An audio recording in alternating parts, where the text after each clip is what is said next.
Selamat datang di acara Bincang-Bincang dengan Pusdatin Renbang.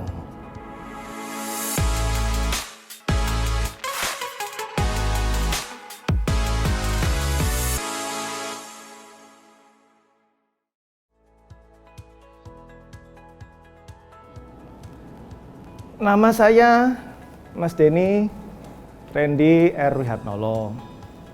Saya berkarya di Kementerian Perencanaan Pembangunan Nasional Bappenas pertama kali sejak tahun 1996. Saat itu saya ditugaskan di Sekretariat Informasi dan Pemantauan Program Inpres Desa Tertinggal. Kemudian saya menapaki lebih lanjut, ditunjuk oleh Bapak Deputi Bidang Ekonomi saat itu untuk menjadi karyawan yang membidangi pemantauan dan evaluasi program-program pembangunan ekonomi. Lalu kemudian saya ditunjuk juga menjadi salah satu personil yang membidangi pemantauan dan evaluasi untuk program JPS, Jaring Pengaman Sosial pasca krisis ekonomi tahun 1998 sampai tahun 2000. Kemudian tahun 2000 saya resmi menjadi pegawai Bappenas, dan kemudian tahun 2001 sampai 2004 saya sekolah ke luar negeri. Kemudian kembali dari sekolah saya kembali ke Bappenas, kemudian bertugas di Kedeputian Penanggulangan Kemiskinan. Dan di Kedeputian Penanggulangan Kemiskinan saya menjadi pegawai yang ditugasi untuk pemantauan dan evaluasi program-program pemberdayaan masyarakat, yang kemudian pada tahun 2007 kita kenal menjadi Program Nasional Pemberdayaan Masyarakat. Kemudian tahun 2008 saya pindah ke Kedeputian Evaluasi Kinerja Pembangunan sampai tahun 2011. Di sana saya bertugas untuk melakukan pemantauan, evaluasi, dan pengendalian pembangunan pada program-program yang tertuang di dalam Rencana Pembangunan Jangka Panjang Menengah dan Rencana Kerja Pemerintah Tahunan. Kemudian tahun 2011 sampai tahun 2015 saya bertugas di kantor Kementerian Koordinator Bidang Perekonomian, ditunjuk oleh Pak Hatta Rajasa, Bapak Menko saat itu, untuk ditugasi menjadi Kepala Divisi Pemantauan, Evaluasi, dan Pengendalian Pembangunan untuk program-program percepatan pembangunan ekonomi di Indonesia. Kemudian tahun 2016 saya kembali ke Bappenas menjadi Direktur Sistem dan Pelaporan, Pemantauan, Evaluasi, dan Pengendalian Pembangunan sampai tahun 2016, kemudian sampai tahun 2019, Kemudian pada tahun 2019 saya ditunjuk menjadi Kepala Pusat Data dan Informasi Perencanaan Pembangunan.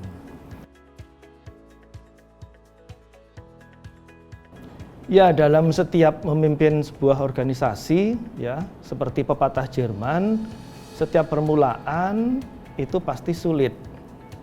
Nah, yang paling penting adalah jangan menjadikan setiap hari sebagai sebuah permulaan, karena pasti sulit semua nanti.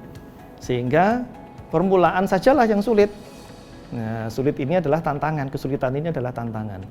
Nah, bagaimana cara menjadikan supaya tiap hari kita tidak mengalami kesulitan? Kita harus menerapkan prinsip yang saya yakini adalah 5 hal. 5 hal yang perlu kita pelajari barangkali ya buat yang lain, minimal buat saya lah ya. Itu yang pertama adalah bahwa dalam organisasi itu pasti ada manusia.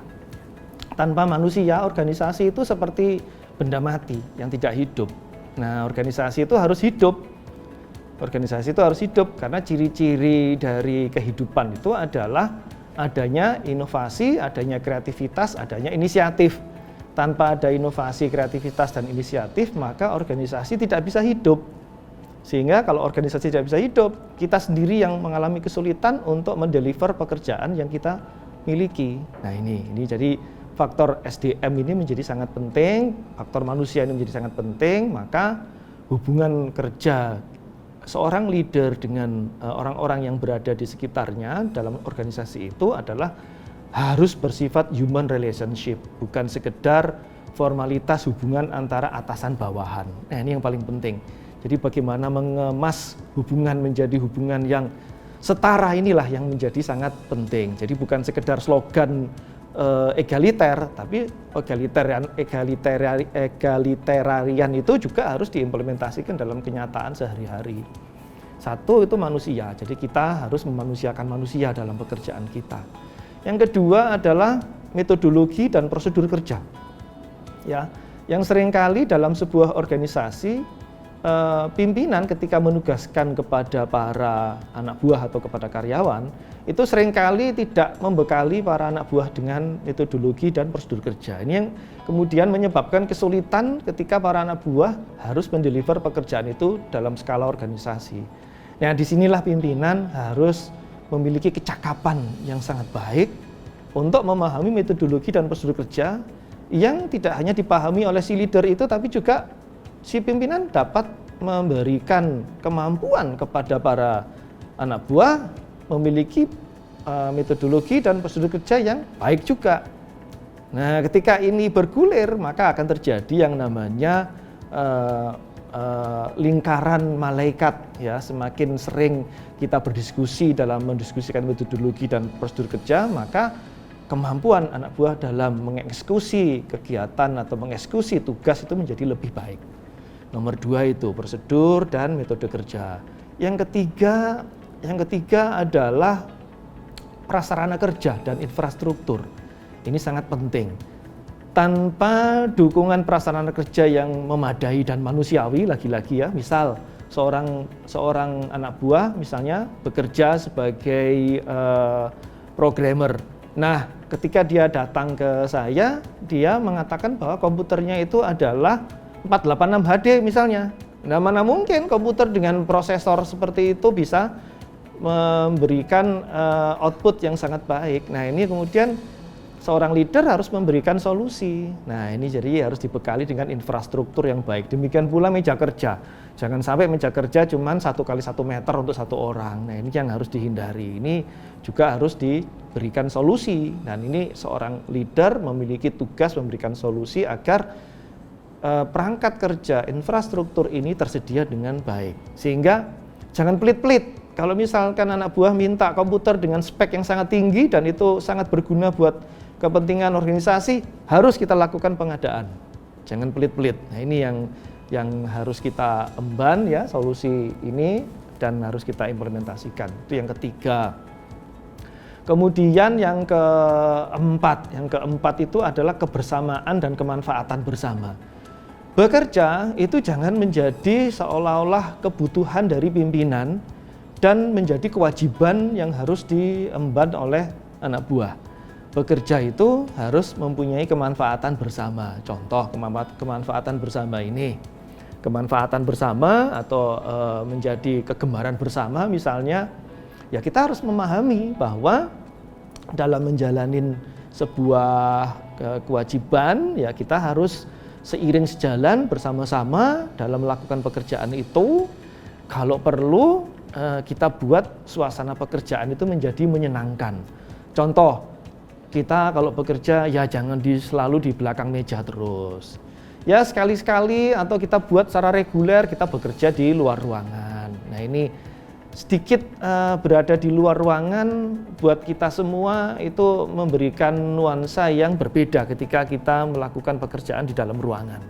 Nah, ini sangat penting sekali. Contoh misalnya ya, kalau kita mau melakukan programming nggak perlu di belakang meja ya, kita mungkin keluar sejenak berada di luar ruangan gitu ya, dan kemudian kita melakukan pekerjaan itu di luar ruangan. Inilah prinsip yang sekarang kita pahami sebagai prinsip working space. Working space tidak hanya berada dalam ruangan, tapi juga bisa dilakukan di luar ruangan. Bahkan yang paling penting lagi, bukan sekedar di dalam ruangan di kantor, tapi juga working space di dalam ruangan di rumah mereka. Nah, ini yang sekarang kita pahami bahwa Bekerja bisa dilakukan di mana saja. Nah, ini menjadi nilai tambah buat pegawai yang bekerja di lingkungan Kementerian PPN Bappenas, terutama di Pusdatin Renbang. Itu yang keempat, jadi kemanfaatan dan kebersamaan itu harus kita bangun. Termasuk yang harus dibangun adalah kita harus merutinkan misalnya olahraga bersama. Misalkan setiap hari Kamis kita badminton bersama atau main futsal bersama. Nah, ini yang harus dirutinkan. Nah, sayangnya selama saya jadi Kapusdatin ini cita-cita ini belum tercapai ya. Main futsal bersama tiap hari Kamis ini belum tercapai. Kenapa? Karena keburu ada pandemi Covid. Nah, itu yang keempat. Yang terakhir, yang kelima, ya bekerja itu harus yang kita kembangkan ya, unsur yang kelima, bekerja itu harus ikhlas. Nah, ikhlas artinya apapun yang kita perbuat, sebaik apapun yang kita perbuat, ada selalu kemungkinan orang lain menilai pasti ada yang kurang. Apapun yang menurut kita perbuat itu, menurut penilaian kita itu sudah sangat baik ya, maka orang lain pasti ada selalu elemen di mana dia menyatakan ketidakpuasan. Nah, disinilah kita harus meletakkan penilaian bukan pada orang yang kita layani, tapi penilaian itu kita letakkan pada biarlah Allah yang menilai hasil pekerjaan kita. Itu yang paling enak, karena kalau kita rely on atau berserah diri kepada manusia agar penilaiannya kepada kita baik, seringkali manusia itu mengecewakan. Tapi kalau Tuhan yang menilai, yang penting kita berbuat baik, ya tidak menyalahi regulasi yang dibuat oleh Allah, misalnya tidak melukai hati orang lain, tidak membuat orang lain kecewa gitu ya, maka insya Allah pasti akan memberikan penilaian yang baik kepada kita. Tapi kalau kita letakkan penilaian ini pada manusia itu sulit untuk bisa menilai bahwa seseorang sudah sangat baik sekali, sulit itu. Dan nanti kalau itu terjadi, kita pasti kecewa. Tapi kalau penilaian itu diberikan kepada Allah, kita ikhlas, enak, legowo, bisa legawa. Bahasa Indonesianya legawa itu apa ya? Bisa berserah diri, ya, tawakal. Nah, gitu.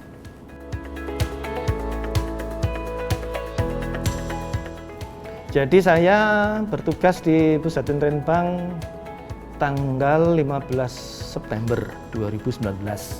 Saat itu Pak Menteri, Pak Bambang Brojonegoro, menginstruksikan kepada saya untuk masuk di Pusdatin Renbang dalam rangka apa? Tantangan Pusdatin Renbang seiring dengan tantangan proses perencanaan pembangunan yang semakin berkembang, semakin besar.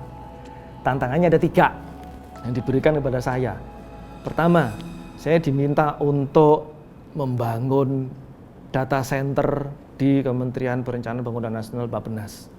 Dan tidak tanggung-tanggung, waktu yang diberikan kepada saya hanya 3 bulan. Disuruh menyelesaikan pekerjaan yang menurut saya itu berat. Menurut saya berat ya, nggak tahu mungkin menurut orang lain ada yang menganggap oh itu ringan gitu ya. Nah, ini saya diberi tugas itu. Ini tugas yang berat sekali. Dan yang paling penting, data center tersebut bukan sekedar terbangun dan tersedia, namun juga harus memiliki standar tinggi, baik standar desain maupun standar operasi, yaitu standar Tier 3. Dan Tier 3 yang kita pakai adalah Tier 3 uptime.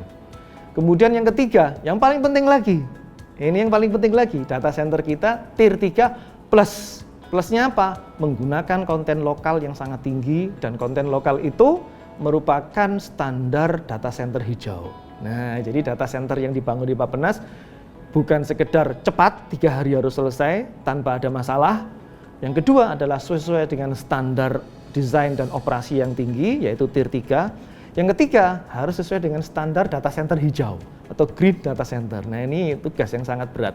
Ini nggak mungkin saya lakukan sendiri, sehingga saya memerlukan dukungan dari orang-orang yang memiliki kapasitas tinggi dan pengalaman yang baik dalam melakukan proses pengelolaan pembangunan data center ini. Inilah sebabnya ketika saya masuk, hal kedua yang saya lakukan setelah data center ini tantangan yang kedua adalah melakukan penguatan kapasitas teman-teman di Pusdatin Renbang. Ini yang paling penting. Kenapa? Percuma tadi saya katakan, kita punya infrastruktur data center yang baik, tapi human resource-nya, manusianya tidak menguasai teknologi data center. Percuma. Nah, ini yang saya lakukan adalah melakukan penguatan kapasitas teman-teman Pusdatin Renbang. Sehingga yang saya lakukan adalah melakukan job division, ya, melakukan job division, melakukan pembagian kerja yang jelas agar memiliki profesionalitas di bidang dia bertugas. Sehingga pada saat itu saya bentuk menjadi beberapa tim dalam rangka untuk meningkatkan kapasitas ini supaya profesionalitasnya jelas ke arah bidang tugasnya. Contoh, tim 1, waktu itu saya bentuk tim 1, membidangi bidang teknologi infrastruktur IT, ya, dipimpin oleh Mas Roni, Pak Roni dan Pak Jody, dibantu oleh teman-teman personil lainnya. Ini harus memiliki profesionalitas yang tinggi di bidang infrastruktur IT. Tidak boleh Mas Roni ini nanti berkutat misalnya membuat hal lain di luar infrastruktur IT. Nggak boleh, nggak profesional itu. Nah ini. Kemudian yang kedua saya bentuk waktu itu tim data. Tim manajemen data, Pak Asep. Jadi Pak Asep ini tugasnya nggak boleh dia ngotak-ngatik IT, nggak boleh dia ngotak-ngatik yang lain. Dia pokoknya khusus mengenai data. All about data, dia harus paham mulai dari A to Z. Nah ini tim 3. Saya bentuk tim 3 waktu itu untuk tim yang menguasai bidang kearsipan dan perpustakaan. Dan kearsipan dan perpustakaan bukan sekedar benda mati loh. Kita nggak melihat wujud arsip dan wujud pustaka, yang itu benda mati. Tapi di dalam perpustakaan, di dalam benda pustaka, di dalam benda arsip itu ada konten. Ya, konten inilah yang harus diambil dan menjadi data untuk perencanaan pembangunan. Dan ini penting sekali. Tim itu dipimpin oleh Mbak Tati waktu itu, yang waktu itu saya instruksikan agar Mbak Tati segera dilakukan digitalisasi konten wujud benda arsip dan wujud benda pustaka. Itu segera digitalisasikan.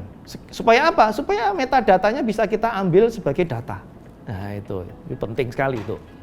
Dan itu bisa dilakukan oleh Mbak Tati, ya. Terakhir telah dikembangkan oleh timnya Mbak Tati itu Digilibs, ya, Digital Library, ya, Digilibs, ya, Electronic Digital Library yang sudah dikembangkan oleh Mbak Tati, tentu dibantu oleh teman-teman dari grup yang lain, ya. Kemudian tim 4 ini juga penting, yaitu tim analitika data. Ya, tim analitika data ini untuk menjawab tantangan masifnya wawasan, waktu itu masih menjadi wawasan mengenai big data. Ini masih menjadi wawasan. Orang baru tahu di permukaan saja. Nah, saya mendapat tantangan untuk membuat solusinya saya bentuk tim dan saya ajarkan kepada tim itu melakukan proses analitika data dengan menggunakan sumber-sumber data big data. Nah, ternyata ketika proses ini dilakukan, pengamatan saya adalah mereka telah mengalami peningkatan kapasitas. Sehingga big data saja ternyata nggak cukup, maka perlu big information. Ternyata big information itu nggak cukup, harus ada big knowledge. Sehingga ternyata tim analitika ini sudah mulai mengimplementasikan analisis perencanaan pembangunan, bukan sekedar menggunakan big data, tapi juga big information dan big knowledge. Nah, ini suatu perkembangan yang luar biasa. Yang kelima, yang nggak kalah pentingnya adalah tim sistem informasi yang dipegang oleh Mbak Afini. Ya, tim 4 tadi itu, tim analitika, itu dipegang oleh Mas Mirza dan Mbak Ika. Ya, saya sengaja pilih generasi muda, tujuannya untuk apa? SDM lagi-lagi, bahwa proses pekerjaan di organisasi bukan sekedar proses hubungan majikan dengan bawahan, tapi harus ada proses kaderisasi, harus ada proses fostering, harus ada proses coaching dari pimpinan ke bawahan, sehingga teman-teman yang muda ini menjadi lebih percaya diri, yang paling penting, lebih berpengalaman, dan yang paling penting lagi adalah mampu melakukan penerapan teknologi baru untuk keperluan menghadapi tantangan perencanaan pembangunan yang semakin besar. Nah, inilah kenapa yang muda-muda ini harus muncul. Nah, yang kelima, tim kelima tadi itu adalah tim sistem informasi yang tugasnya adalah melakukan pengembangan platform dan aplikasi yang dipimpin oleh Mbak Afini. Lagi-lagi Mbak Afini, orang muda, anak muda, dan harus dilecut untuk punya kemampuan dan pengalaman, keberanian dalam pengembangan sistem informasi, ya, platform maupun aplikasi maupun yang lainnya, tentu dengan metode yang tepat seperti metode SDLC, ya, itu yang perlu kita kembangkan dan diterapkan di Pusdatin Renbang. Terakhir kita juga mengembangkan metode PDLP, itu juga kita harus kembangkan itu, ya. Nah, nanti kapan-kapan kita akan jelaskan SDLC dan PDLP lebih lanjut, ya. Ini barang apa? Ini harus kita jelaskan lebih lanjut. Nah, tim sistem informasi ini salah satu tugasnya adalah melakukan pemeliharaan dan pengembangan sistem informasi yang ada di Bappenas, baik yang dipakai oleh Bappenas bersama kementerian lain maupun yang dipakai sendiri oleh Bappenas, bahkan di unit paling kecil dipakai sendiri oleh unit-unit itu. Ya, contoh misalnya kita membantu untuk pengembangan Sistranas, yaitu suatu aplikasi yang mengupdate database sumber daya manusia pegawai di Bappenas, ya, baik itu PNS maupun non PNS.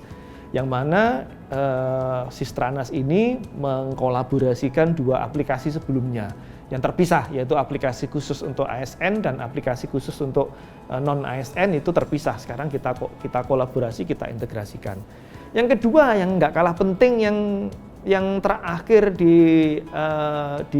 diminta oleh Pak Menteri untuk diaplikasikan ke kita, yaitu IDW, Integrated Digital Workspace, ya. Saya kok jadi lupa ini, Integrated Digital Workspace, ya.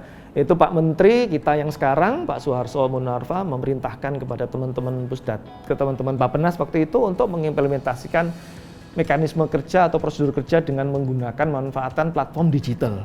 Nah, yang menjadi tantangan saat itu adalah kita diminta mengaplikasikan platform FlexiWork, ya, yaitu dengan menggunakan brand, kalau boleh saya menyebut, ya, brandnya Bitrix, ya, itu kemudian kita adopsi menjadi aplikasi FlexiWork. Ini tantangan luar biasa saat itu karena belum pernah terjadi dalam sejarah Bappenas kita melakukan pengembangan platform yang dipakai secara menyeluruh, masif, sistematis dan terstruktur di Kementerian PPN Bappenas. Bahkan sempat tercetus ide saat itu untuk diberlakukan bagi seluruh ASN di kementerian lain. Nah, ini tantangan yang luar biasa, ya. Kita berhasil waktu itu mengembangkan satu aplikasi FlexiWork, ya, dan hingga sekarang masih dipakai oleh teman-teman Bappenas, ya. Tentu ini terlepas dari kelebihan yang ada dalam sistem FlexiWork, ya, tentu masih ada ruang kita melakukan pengembangan dan perbaikan. Itu sampai sekarang masih. Kemudian yang ketiga, ya, kita harus mengembangkan sistem-sistem informasi yang masih sporadis di beberapa unit kerja.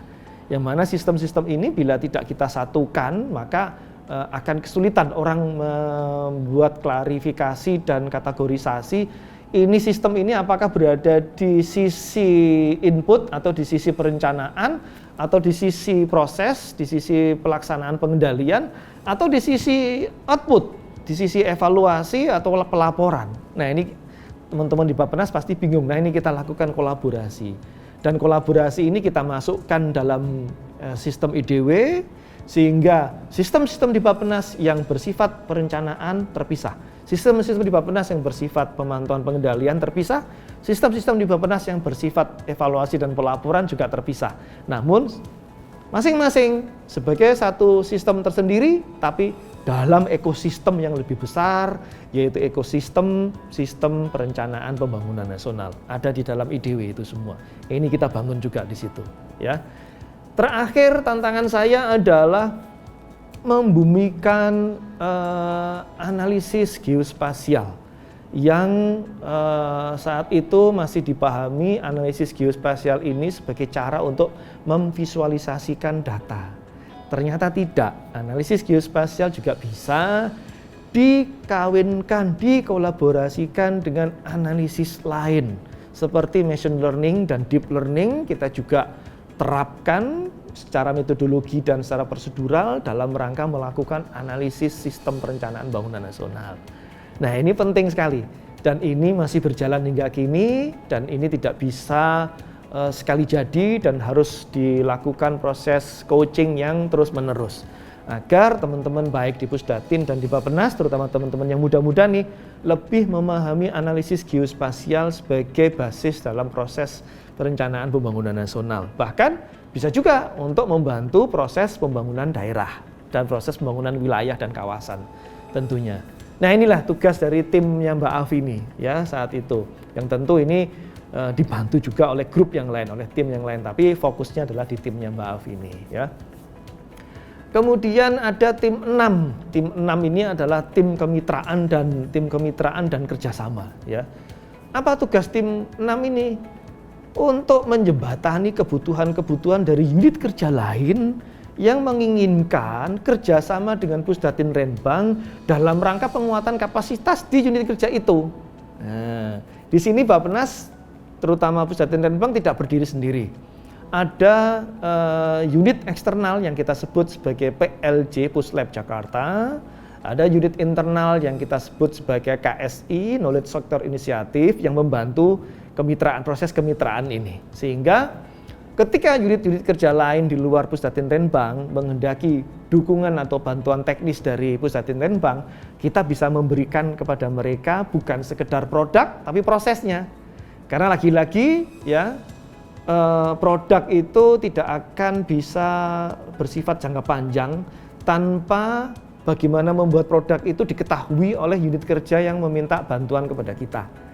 Unit kerja itu harus tahu prosesnya, karena yang penting bukan produk sebetulnya, tapi prosesnya itu loh, supaya mereka juga mengerti prosedur dan metode kerja, prosedur dan metodologi, termasuk di dalamnya adalah teknologi baru yang mungkin ada dan perlu diadopsi teknologi baru itu oleh unit kerja yang minta bantuan kepada kita.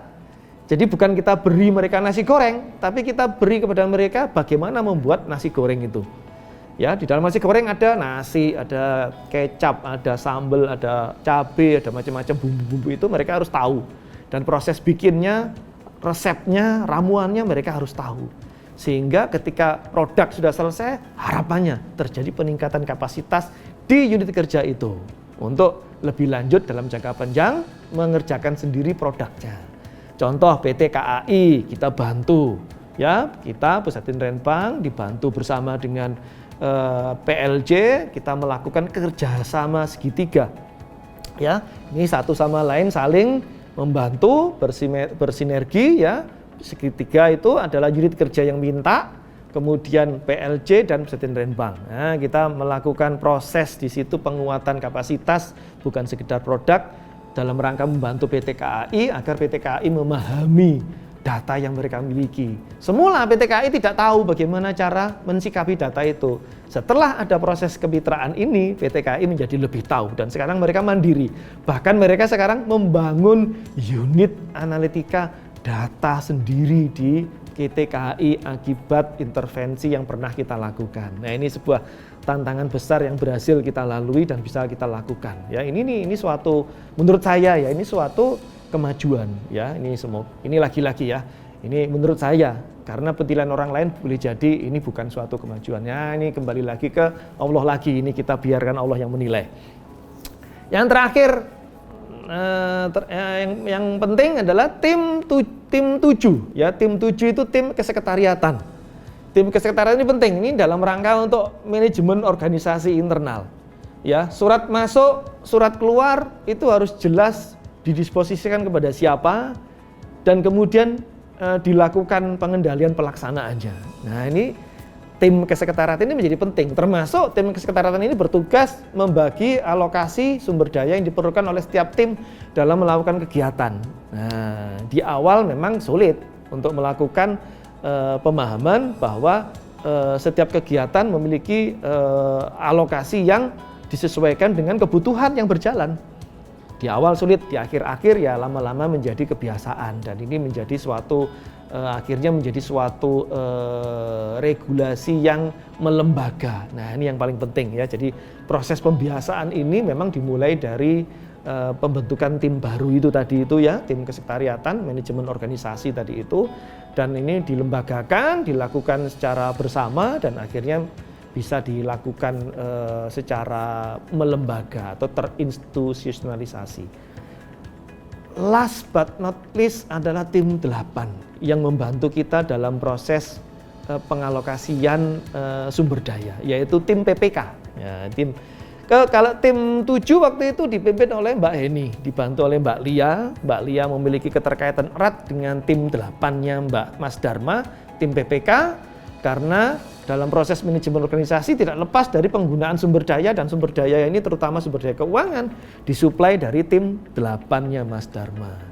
Dan 8 tim ini adalah cikal bakal dari berlangsungnya kegiatan Pusdatin Renbang hingga sekarang.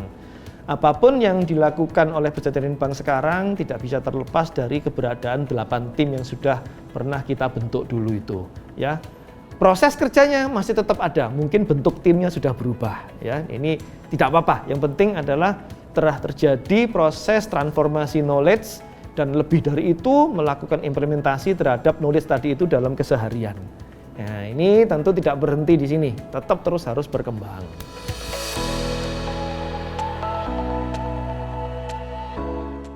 Ya, hanya satu momen buruk, hanya satu. Bila ada personel yang mengatakan kalau saya kasih tugas, dia langsung menjawab tidak bisa. Itu buat saya itu buruk banget. Ya, itu buat saya buruk banget, ya. Tapi tidak apa-apa, itu tantangan buat saya. Bagaimana membuat si yang bilang tidak bisa tadi itu menjadi bisa. Dan keberhasilan seorang leadership salah satunya adalah menjadikan yang bilang tidak bisa, ketika diberi tugas yang lain akhirnya menjawab bisa. Meskipun bisanya cuma 10%, tidak apa-apa, yang penting bisa. Soalnya keberanian itu penting. Yang kedua adalah inisiatif, itu penting. Ya, tanpa inisiatif maka dia bukan malu hidup. Ya, ciri-ciri malu hidup itu harus ada inisiatif, kreativitas, dan inovasi. Tanpa itu dia bukan malu hidup, dia benda mati. Nah, ini yang harus dihidupkan terus oleh pimpinan. Ya, itu hanya satu itu aja. Kalau soal kesenangan suka, banyak sekali. Ya, saya sangat menyenangi bekerja dimanapun, terutama di Pusdatin Renbang. Buktinya sampai sekarang saya masih di Pusdatin Renbang. Nyaman berarti Pak, sangat menyenangkan di sini. Di semua tempat menyenangkan, ya. Semua tempat adalah buminya Allah dan kita harus menghargai semua jengkal buminya Allah itu harus kita senangi. Kebetulan saya di sini dan saya senang. Loh, kenapa saya harus mensyukuri dong? Bentuk syukurnya adalah ngapain saya harus berada di lain hati.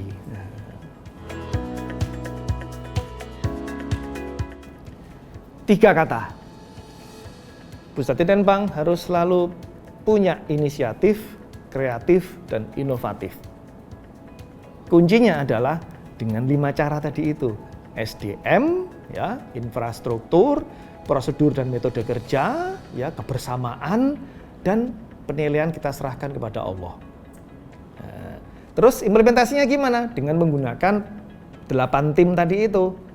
Kalau tim tadi itu sekarang kemudian direlokasi menjadi lebih ringkes, nggak apa-apa. Tapi kan nuansa atau ruh atau moral dari tim tadi tetap ada. Dan itu berjalan. Ya, buat yang muda-muda, ya, terutama yang muda-muda, tetaplah pada 3 hal ini yang saya katakan tadi itu. Para generasi muda di Bappenas harus punya 3 hal ini. Inisiatif, ya, tanpa disuruh, harus sudah mampu memberikan solusi. Kreatif, harus selalu produktif, memiliki produktivitas yang tinggi dan berkualitas tentu. Inovatif, ya, meskipun kecil, berikan solusi yang sifatnya inovatif atau terbarukan. Ya, bukan sesuatu yang as usual, tetapi sesuatu yang business not as usual. Ya, gitu. Yang muda-muda ini harus punya 3 ini. Dan kuncinya supaya dapat 3 ini apa? Belajar, belajar, belajar. Jangan putus belajar. Nah, itu untuk yang muda-muda. Untuk yang generasi tua seperti saya, ya, maka kita harus kembangkan sikap belajar sepanjang hayat. Ya, kita tahu bahwa kita harus selalu memiliki wawasan baru, dan wawasan baru itu dilakukan dengan belajar sepanjang hayat. Belajar bukan berarti harus S2, S3 atau S sekian gitu ya. belajar, ya kita selalu mencermati informasi-informasi terbaru yang bermanfaat buat pengembangan organisasi. Dan tujuannya apa? Lagi-lagi sama sebetulnya dengan para milenial tadi itu. Agar punya apa? Mampu memberikan bimbingan kepada para milenial agar punya inisiatif, agar punya kreativitas, dan agar punya inovasi. Yang tua-tua membimbing yang muda-muda agar punya inisiatif, kreatif, dan produktif, dan inovatif. Dan yang muda-muda wajib hukumnya belajar itu untuk 3 hal ini: inisiatif, kreatif, dan inovatif. Terutama di Pusdatin Renbang wajib hukumnya 3 hal ini. Pusdatin Renbang pantang tolak tugas, pantang tugas tak selesai, Pusdatin Renbang selalu siap. Teman-teman, Bapak Ibu semua, terima kasih telah menyaksikan acara bincang-bincang bersama para alumni Kepala Pusat Data dan Informasi Perencanaan Pembangunan. Sampai jumpa di kesempatan yang lain. Wassalamualaikum warahmatullahi wabarakatuh.